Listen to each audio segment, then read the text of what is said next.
हर हर महादेव, घर घर महादेव, माता पार्वती की जय हो।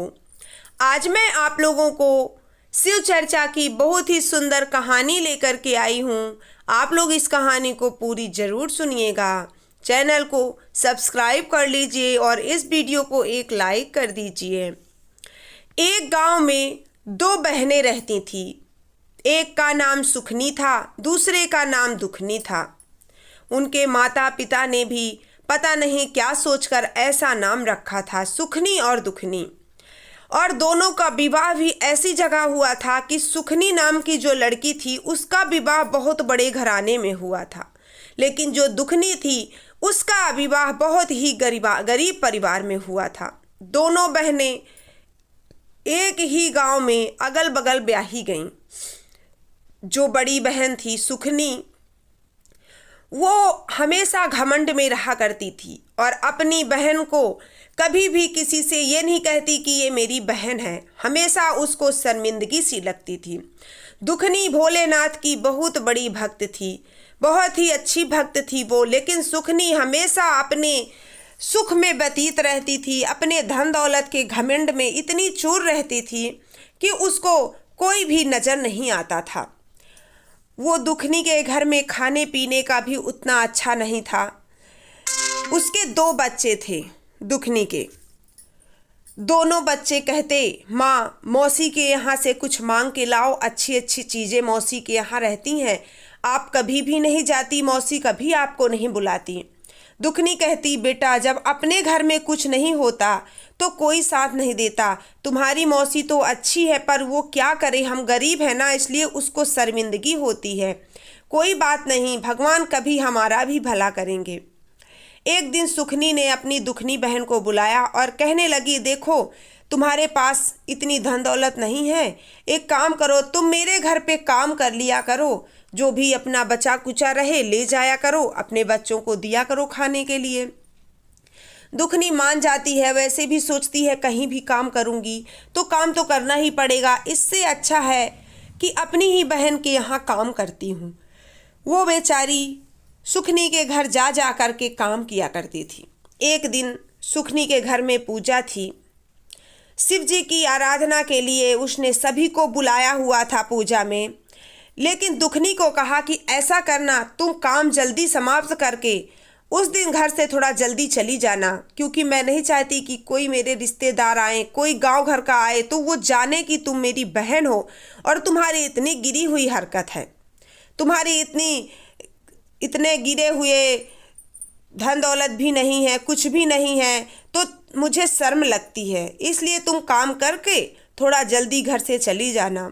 दुखनी कहने लगी, ठीक है, मैं काम करके जल्दी से निकल जाऊंगी, लेकिन उस दिन बहुत सारा काम था क्योंकि घर में पूजा रखी गई थी।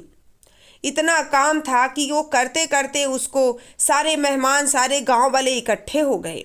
सब आधे लोग तो जानते थे कि ये इसकी बहन है, सभी पूछने लगे, अरे तुम अपनी बहन से काम करवाती हो, ऐसे करती हो, वैसे करती हो, गांव की औरतों को तो जानते हैं, ऐसे उल्टे सीधे सवाल करने लगी। सुखनी कहने लगी, नहीं नहीं, ये मेरी बहन नहीं है, ये तो मेरी पड़ोस की बहन है, लेकिन इसके घर में कुछ खाने पीने को नहीं है तो इसने ज़बरदस्ती करी, मेरे घर में आकर काम करना चालू कर दिया, तो मैं भी अपना दे देती हूँ जो बचा कुचा है, इसलिए ये अपना खुश रहती है। बहुत अगल बगल की औरतें बहुत कुछ बोलने लगीं, कुछ सुखनी के बारे में, कुछ दुखनी के बारे में। दुखनी को बर्दाश्त नहीं हुआ, सबके सामने उसकी बहन ने उसको बहन कहने से मना कर दिया। उसको बहुत दुख हुआ। वो वहाँ से आँख में आंसू लिए भागी चली आ रही थी घर। तभी उसको एक साधु मिले रास्ते में। साधु ने कहा, अरे बेटी तुम कहाँ चली जा रही हो और ऐसे कैसे तुम्हारी आँखों में आंसू हैं?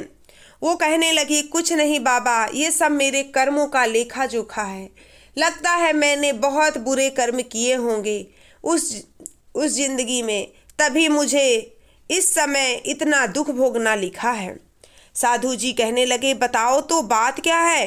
वो कहने लगी, कुछ बताने लायक बात ही नहीं है महाराज, क्या कहूँ, मेरी स्वयं की बहन ने मुझे बहन कहने से मना कर दिया। दुख तो जीवन में बहुत है, लेकिन क्या दौलत, धन, पैसा, रुपया ये सब ज़्यादा महत्व देता है क्या? रिश्ते नाते कुछ नहीं होते हैं। आज उसके पास सब कुछ है, मेरे पास कुछ भी नहीं है। मैं उसके घर काम करने जाती हूँ, वो जो भी रूखा सूखा देती है वो ला कर अपने बच्चों को खिलाती हूँ। लेकिन आज उसने सबके सामने मेरी बहुत बेइज्जती करी, मुझे बहन कहने से मना कर दिया और कह दिया कि ये मेरे घर काम करने आती है, ये मेरी कुछ नहीं लगती है। तो क्या रिश्ते नाते सब खत्म हो जाते हैं? धन दौलत ही सब कुछ है।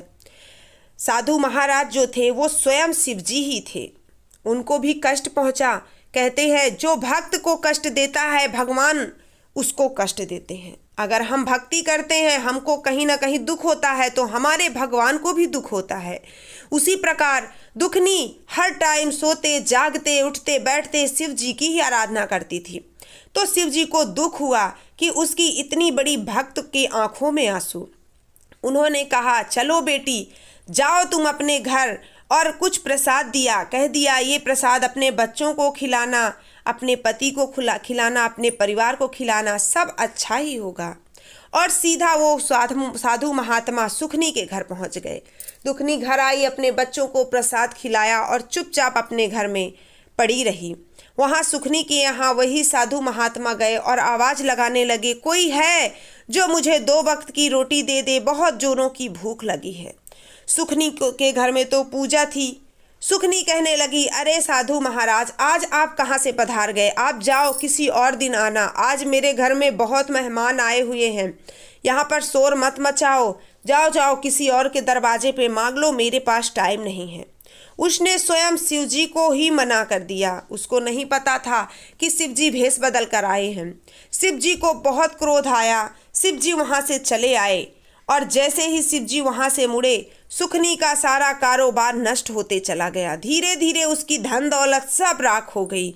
इधर दुखनी जैसे ही प्रसाद अपने बच्चों को खिलाती है, उसके घर में धन दौलत की कमी नहीं होती है। धीरे धीरे करके सब कुछ उसके घर में हो जाता है। अब सुखनी को बड़ा आश्चर्य हुआ कि मेरी दुखनी की बहन के यहाँ तो इतना सब कुछ हो गया, मेरे यहाँ कुछ भी नहीं है। दौड़ी दौड़ी आई दुखनी के यहाँ। उसने कहा तुमने कहाँ चोरी करी जो इतना दौलत कमा लिया, और मेरे घर में क्या पनौती डाल दी तुमने?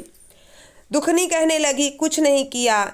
जिस दिन मैं तुम्हारे घर से आ रही थी, मुझे रास्ते में एक पंडित जी महाराज मिले। उन्होंने मुझे दुख का कारण पूछा, मैंने सारा हाल बताया। उन्होंने मुझे प्रसाद दिया, वही प्रसाद मैं खाई और उसी दिन से लेकर मेरे यहाँ सुख संपदा सारी भर गई। सुखनी कहने लगी, लगता है वही साधु महाराज मेरे यहाँ आए थे। उन्होंने कहा मुझे बहुत भूख लगी है और मैंने उन्हें मना कर दिया खाना देने से, इसलिए शायद उनका श्राप मुझे लग गया है। अब मैं क्या करूं जिससे मेरा पहले जैसा सब कुछ हो जाए? दुखनी कहने लगी, तुमने महाराज का अपमान किया है, अब तुम शिवगुरु से ही माफ़ी मांगो। कुछ ऐसा करो जिससे शिवगुरु प्रसन्न हो जाएं और तुम्हें फिर से वैसा ही धन दौलत दे दें।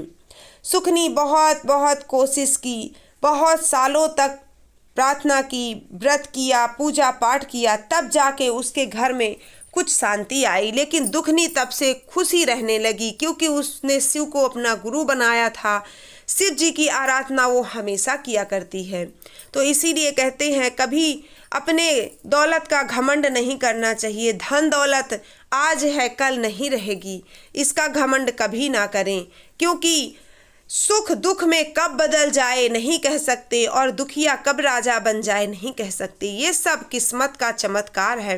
बस भोलेनाथ की भक्ति में जुड़े रहिए, बस और कुछ मत सोचिए, कोई पाप मत करिए, कोई गलत काम मत करिए। तो प्रेम से बोलिए हर हर महादेव, घर घर महादेव, माता पार्वती की जय हो।